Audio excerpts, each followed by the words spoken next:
Neste local, onde nós encontramos nas margens do rio Paranaíba, supostamente é um dos locais onde os bandeirantes transpunham o rio Paranaíba lá no início do século XVIII. E o rio Paranaíba tem uma conotação de importância, primeiro, pelo topônimo. O nome Paranaíba quer dizer rio de águas ruins, mas na verdade deve ser interpretado como rio de águas bravias, águas rebeldes, águas revoltas, dado o leito rochoso, o afloramento das rochas, que faz com que tenha corredeiras.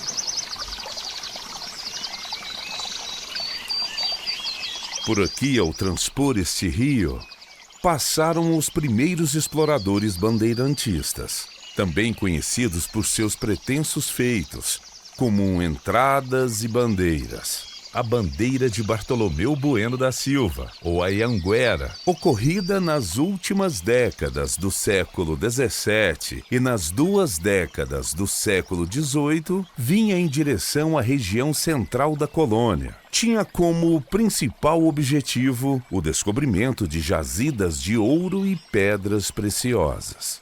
Um fato principal dessa narração dos bandeirantes ao transpor o rio Paranaíba, eles estão adentrando um território não muito visitado pelos bandeirantes. Com isso, o rio Paranaíba se torna relevante devido à demarcação territorial da saída da província de São Paulo e adentrando a futura província de Goiás, terra dos Goiáses, gentílico dessas nações indígenas que aqui habitavam. Assim diz a história e assim diz a tradição. Este caudaloso canal fluvial, o rio Paranaíba, que etimologicamente a expressão Paranaíba vem do tupi, que era na língua geral meridional e expressava rio ruim, sendo a formação da palavra derivada de Paraná, que significa o rio, e Aíba, que significa sendo este ruim.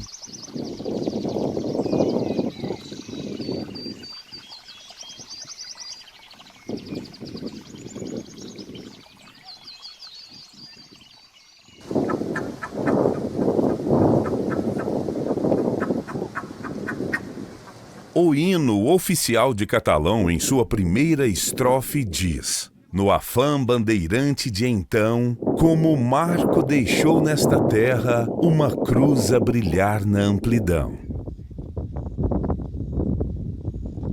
Neste quadro, intitulado como Entrada das Bandeiras em Catalão, de 2003, assinado por Emerson Gonçalves em óleo sobre tela, pertencente ao Museu Municipal Cornélio Ramos, o pintor fez a representação simbólica do fato histórico da cruz original, deixada aqui como marco das entradas e bandeiras na década de 1722.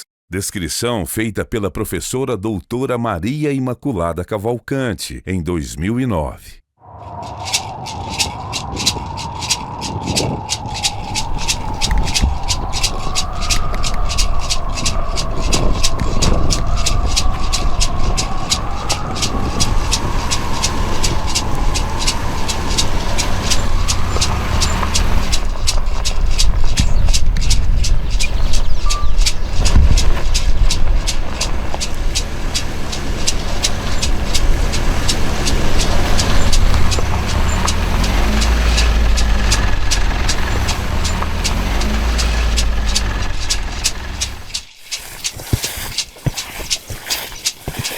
Estou chegando diante da réplica da Cruz do Anhanguera, que foi aqui fixado no ano de 2023 para imortalizar um marco importantíssimo para a região de Catalão.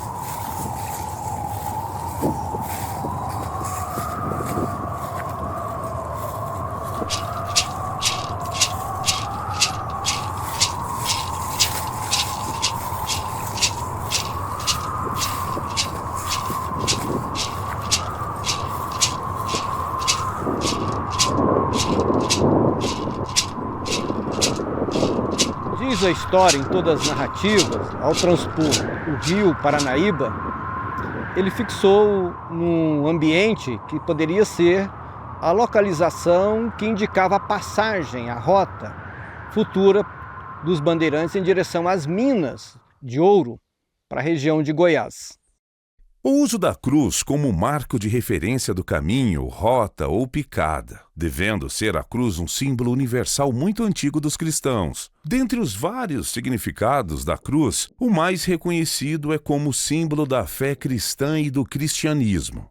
Outro fato marcante é a sempre presença dos jesuítas nas entradas e bandeiras, ou tendo a presença de um capelão, representante da igreja. Uma vez que os membros das entradas e bandeiras eram súditos dos soberanos da coroa portuguesa, reforçando a aliança entre a monarquia portuguesa e a Igreja de Roma, e essa aliança foi denominada de Padroado Régio. A presença humana no Cerrado brasileiro, que não era o Cerrado no passado, antes da chegada dos europeus, é do período de 11 mil anos antes do presente, ou 550 gerações que aqui viveram livremente os povos indígenas, certamente das tribos Goiáses e a tribo Caiapó. Diz a tradição que após deixar o local da fixação da cruz do Anhanguera, seguiam em direção às minas de ouro do sertão dos Goiáses.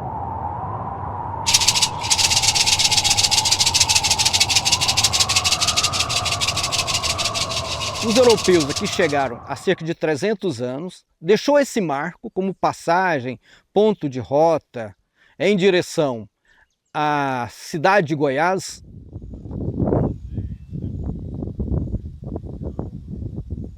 Nesse ponto é que se faz chegar ao lugar aonde fixou os membros da comissão da bandeira de Bartolomeu Bueno da Silva Filho. Um dos gentílicos da Catalunha, o catalão, fixou e se constituiu um povoado com roçado, lugar de pouso, de apoio, e que anos posteriores se tornou o sítio do Catalão, para aí dar na continuidade a formação da cidade de Catalão.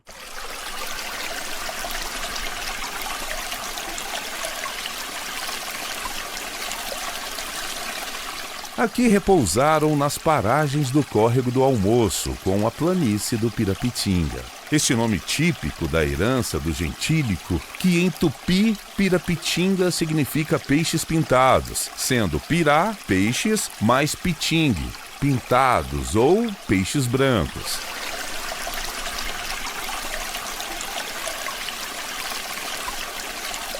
A tradição diz que o topônimo em Tupi-Guarani Goiás quer dizer gente semelhante, igual. Goiás provém dessas expressões desses indígenas. A nação dos Goiáses é, pois, a raiz do nome deste estado, Goiás.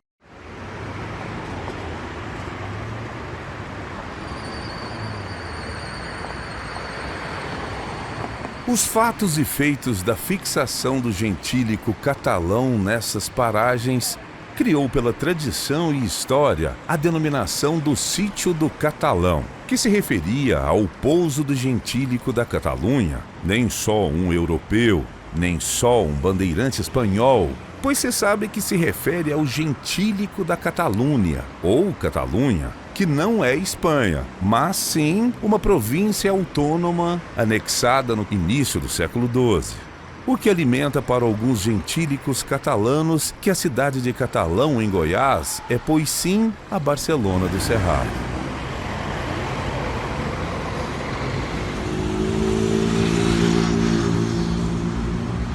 Ainda retratando a epopeia da chegada e fixação dos bandeirantes nas terras dos Goiáses, tem-se a narrativa histórica sobre esse personagem, que, segundo a tradição, descreve Bartolomeu Bueno da Silva. O pai ganhou o apelido dos índios assombrados de Anhanguera, em Tupi-Guarani, que significa diabo velho ou espírito maligno. Assim como descreve a tradição e a história heróica dos vencedores, retratados como figuras quase que super-humanas dos bandeirantes, assim como essa escultura de bronze, de 3,5 metros de altura, nas confluências das duas principais avenidas da capital de Goiás. Eis que este, vigilante no seu pedestal, com o olhar fixo no horizonte, imponente, ereto, rude e barba espessa, Assim nasce Goiás.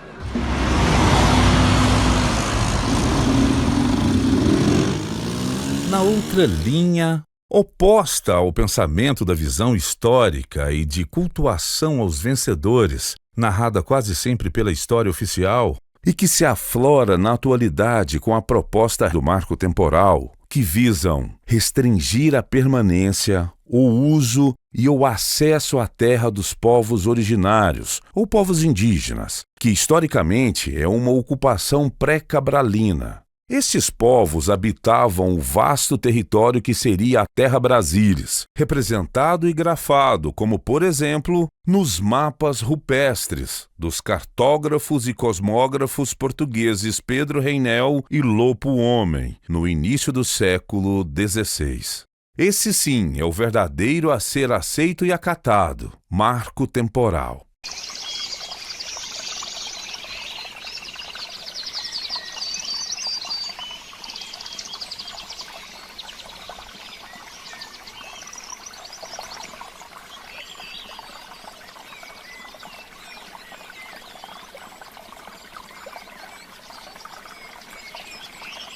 Assim diz a história e assim diz a tradição.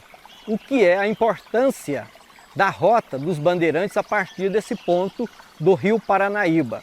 Corroborando com esse pensamento, é plausível registrar com muita ênfase que a ocupação humana no Cerrado brasileiro nos remete a tempos pretéritos. Neste contexto da herança histórica, vale aqui os resgates das expressões nativas, dos registros etimológicos dos gentílicos e dos topônimos históricos e tradicionais que envolve a cidade de Catalão. Desta forma, e como um dos símbolos oficial municipal, o hino de Catalão, de autoria de Aguinaldo de Campos Neto e musicalidade do maestro Frederico Campos, escrito no âmbito da comemoração do centenário do município em 1959, expõe em uma das estrofes desta envolvente composição musical, retratando a história, memória, lutas, esperanças, sonhos e tradições, dentre as Atenas, os heróis e os escóis. Diz: quando em sonhos partiu a Anhanguera, no afã bandeirante de então, como marco deixou essa terra, uma cruz a brilhar da amplidão. E da luz desses raios vivemos, numa fé mais ardente e viril, esperando que um dia veremos Catalão, orgulho do Brasil.